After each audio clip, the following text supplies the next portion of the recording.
आप सुन रहे हैं पॉडकास्ट सीरीज अनुभव। यह national institute for social defence, ministry of social justice and empowerment, government of India और मीडिया फॉर कम्युनिटी फाउंडेशन नई दिल्ली की एक साझा पहल है।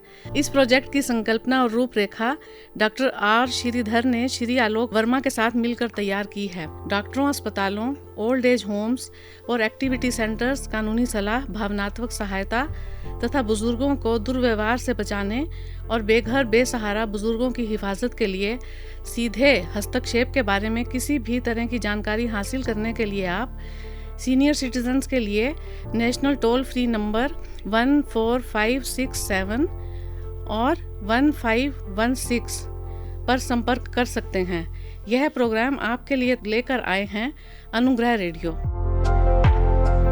नमस्कार, मैं कंचन मक्कड़ आप सबका स्वागत करती हूँ और रसोई के बारे में आपको थोड़ी सी जानकारी देती हूँ। रसोई भारतीय परिवारों में से उनके घरों का अभिन्न अंग है। रसोई सिर्फ भोजन बनाने के लिए नहीं इस्तेमाल की जाती, बल्कि हम सेहत में, बीमारी में, अकेलेपन में, मेहमानों के आने पर, खुशी में, दुख में अपना हर भाव अपने अपनों से पहले अपनी रसोई के साथ किसी न किसी तरह बांटते हैं। पहले के समय में गृहिणी तड़के के समय में सुबह नहा धोकर रसोई बनाने के से लेकर आज के प्रेम में डूबे हुए पति व पत्नी के लिए सुबह सुबह बैठी हमारी रसोई में हमें समय के साथ आगे बढ़ते देखा है। परिवार के अनेकों लम्हे हम एक मूल दर्शन होने के साथ साथ रसोई अपने अंदर अनेकों राज छुपाए हुए है। हर बीमारी का इलाज है हमारी रसोई के पास, चाहे वो रोजाना बनने वाली गैस हो या फिर सालों पुराना घुटने का दर्द। हमारे विकास के साथ साथ हमारी रसोई ने खुद भी बहुत तरक्की की है। पहले के समय में रसोई ज़मीन से जुड़ी पूरे परिवार को अपने अंदर समा लेती थी और आज की रसोई तंग घरों के अंदर भी नए रूप में, रंग में, तमाम तकनीकी उपकरणों में लेके आज भी हमारे जीवन की आसान बनाती है। धन्यवाद। मैं आपको आज बताने जा रही हूँ कि अपनी रसोई में से हमारी यहाँ पे बहुत सारी ऐसी चीज़ें होती हैं जो हमारे सेहत के लिए, स्वास्थ्य के लिए बहुत से काम में आ सकती है। उन्हीं में से एक गुड़ आपने सुना होगा, जिसे जैगरी भी बोला जाता है।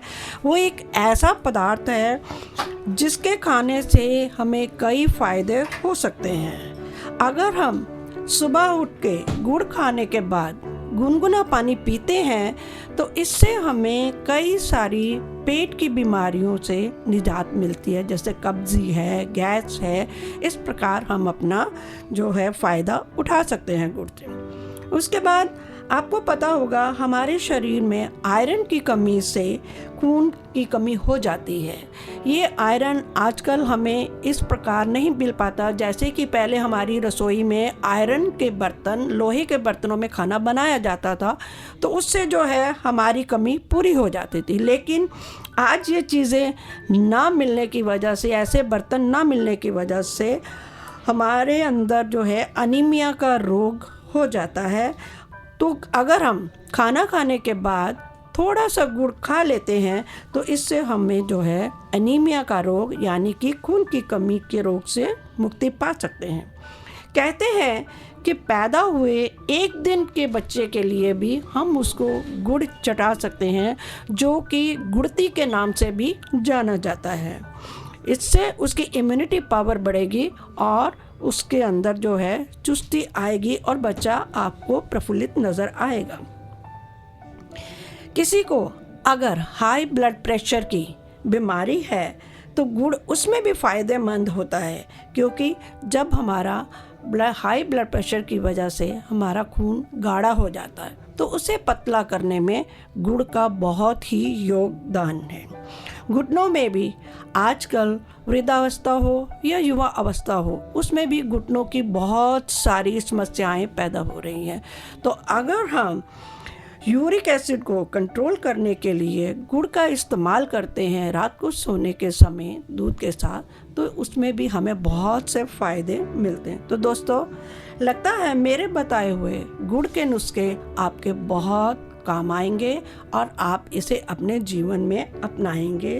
तो दोस्तों, नमस्कार, कल फिर मिलेंगे एक नई मुलाकात के साथ। थैंक यू, धन्यवाद।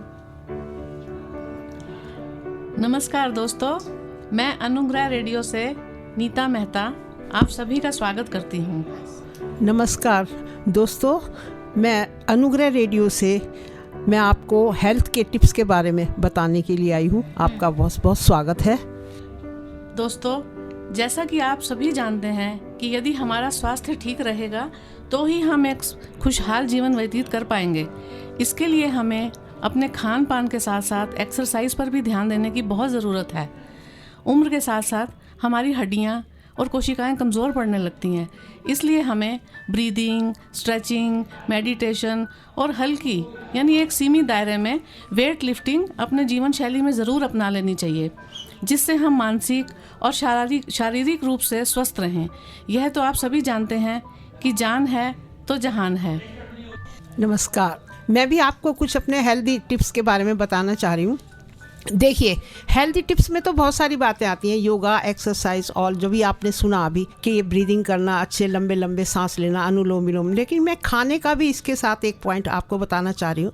एक तो अच्छा खाना खाएं। हेल्दी खाना खाने से हमारा शरीर बिल्कुल स्वस्थ रहता है। खाने में तो मीठा और जो है आजकल जो है नमक कम खाएं, क्योंकि शुगर की प्रॉब्लम और ब्लड प्रेशर की प्रॉब्लम बढ़ती जा रही है। शरीर में फैट्स की मात्रा भी कम होनी चाहिए। ये सब हमारा खाने से सारा जुड़ा हुआ मामला है। अगर कोई मेल लोग आजकल शराब और अल्कोहल को बहुत ज़्यादा यूज़ करने लगे हैं, ये बिल्कुल छोड़ देना चाहिए। स्मोकिंग और अल्कोहल हमारे शरीर को पूरा ख़राब करते हैं। अस्थमा जैसी बीमारियां लग जाती हैं। ये सारे कारण खाने के कारण होते हैं। अगर आपका खान पान अच्छा होगा तो आपको कोई ऐसी प्रॉब्लम नहीं आएगी, कोई बीमारी नहीं लगेगी। इसी तरह से हरियाली में लंबे लंबे सांस। अब ये देखिए, आप आजकल जो है ज़्यादातर आयुर्वेदिक की तरफ लोगों का ध्यान जा रहा है। वो लंबे सांस लेते हैं, हरियाली में घूमते हैं, पार्क में जाते हैं, अनुलोम विलोम करते हैं। ये सब टिप्स हैं हमारे स्वस्थ रहने के। मैं ये कहना चाहता हूँ कि अपने शरीर को एक्टिव रखें, काम में लगाए रखें। अगर हम डल रहकर भी खाना खाते ही रहेंगे, वो भी हमारे लिए बहुत ही अनयूज़फुल होगा, यानी कि हमें बहुत नुकसान पहुँचाएगा। खाने का मतलब यह है कि हमें एक्टिव भी रहना है, काम करना है, फिट रहना है।